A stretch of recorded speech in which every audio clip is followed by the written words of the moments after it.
Bonjour et bienvenue dans ce journal. Il est 8 heures. Voyons les titres à présent. City Power, le Conseil des ministres avalise l'abandon du projet. À l'université de Maurice, les élèves se plaignent du service offert par la cafétéria. Le Sergeant at Arms, pourquoi est-il important pour nous en tant que journalistes?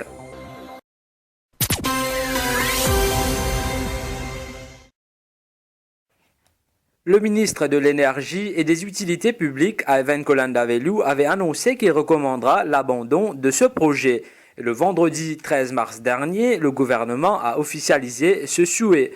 Un reportage de Ritesh Parepia et de Thierry Dieudonné. Pointe-aux-Cave n'aura pas de centrale à charbon. C'est avec un ouf de soulagement que les écologistes et ceux qui ont milité contre ce projet accueillent cette décision du Conseil des ministres. Une rude bataille qui a duré pendant une dizaine d'années et qui avait suscité un élan exceptionnel, et ce même au-delà de nos frontières. Jeff Lingaya, un des contestataires, se dit très satisfait de cette décision, une victoire qui conscientisera davantage les Mauriciens quant aux méfaits du charbon. Il reste toutefois sceptique quant aux raisons évoquées pour abandonner ce projet.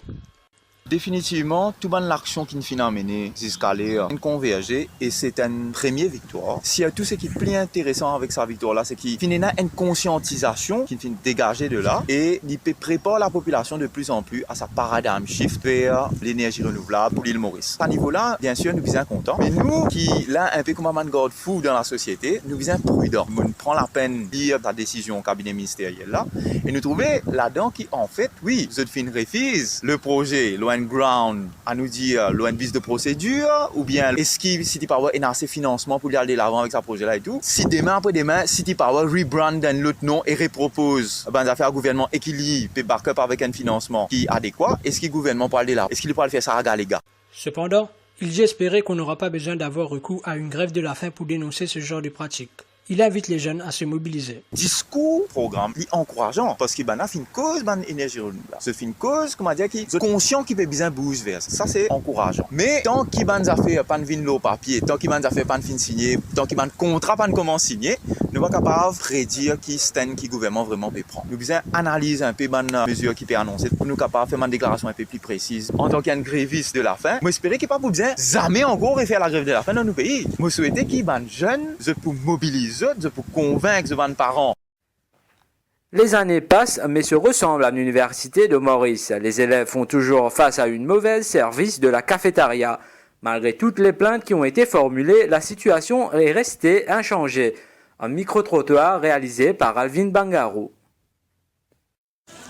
Ouais, mais le café, c'est bon, c'est mangeable. C'est ce qu'on dit, besoin de 3 plats. Mais pour café, on t'a bien.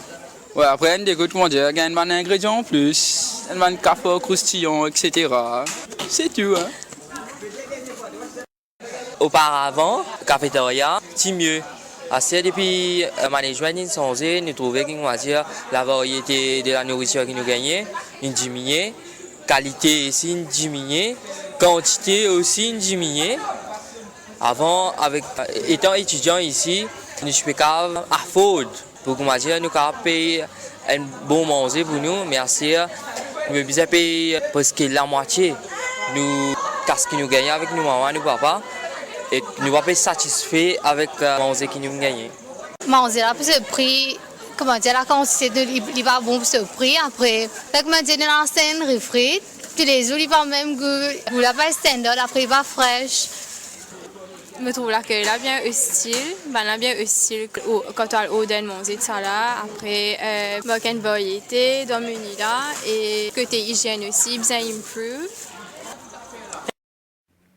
Nous parlons souvent des ministres et des députés de l'Assemblée nationale sans porter d'attention aux autres qui y sont présents.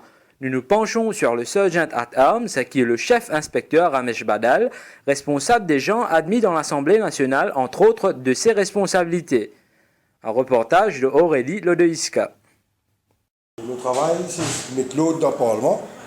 Et tous les temps, on prend position pour rentrer dans le Parlement, pour prendre Madame Speaker, pour rentrer dans le Parlement, avec une affaire qui s'appelle messe. Sa messe-là, c'est ça l'autorité dans le Parlement, ça. Et dans le Parlement, moi-même, mon sens sécurité dans le Parlement, décorum dans le Parlement. Tout le monde a fait si on peut misbehave, on peut rappeler à l'autre. Et si on dit qu'on peut faire à l'extrême, avec l'instruction Madame Speaker, on prend l'action qui est appropriée. Le chef inspecteur Ramesh Badal a été nommé Sergeant at Arms en décembre par le Premier ministre. Il explique que l'admission de la presse ainsi que des membres du public est basée sur différents critères. Dans le Parlement, pour la presse, c'est une place spécifique qui s'appelle presse galerie. Il n'y a pas tout le monde qui rentre, toute la presse qui est fini approuvé par Madame Speaker. C'est là qui rentrent, ils ont un badge qu'ils ont mis. Ils ont la public galerie, la presse galerie, une place spécifique. Depuis là-bas, ils ont écrit tout.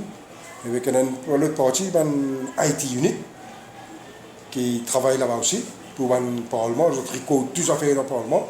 Et ils ont mis ça dans une affaire qui s'appelle Hansard. C'est là-bas n'importe qui prend référence, c'est dans le Hansard, tout déroulement au Parlement. Questions posées, qui répond s'il gagne, le débat, qui répond si quelqu'un a une cause, une mal causée. Et voilà, tout ça va le tricot dans le Hansard. Ça veut dire dans la presse là, c'est dans la presse locale aussi, et là aussi, le gouvernement. En Rwanda, c'est juste MBC qui filme. Dans la radio privée, l'autre, je n'ai pas le droit de filmer. Non, pas filmer, non. Et puis là aussi, je n'ai pas le droit de filmer. Ça, il faudrait une special sitting, ou ça, on donne un petit détail pour filmer. C'est une visite, dans cette détail pour venir sur l'adresse à parlementaire, c'est là qu'ils ont filmé. Dans la presse, c'est une place limitée dans une galerie. Et ça que la presse est dans notre représentant là-bas. Passons maintenant au rappel des titres. City Power, le Conseil des ministres avalise l'abandon du projet. À l'université de Maurice, les élèves se plaignent du service offert par la cafétéria. Le Sergeant at Arms, pourquoi est-il important pour nous en tant que journalistes? C'est ici que prend fin ce journal. Merci de l'avoir suivi et bonne journée.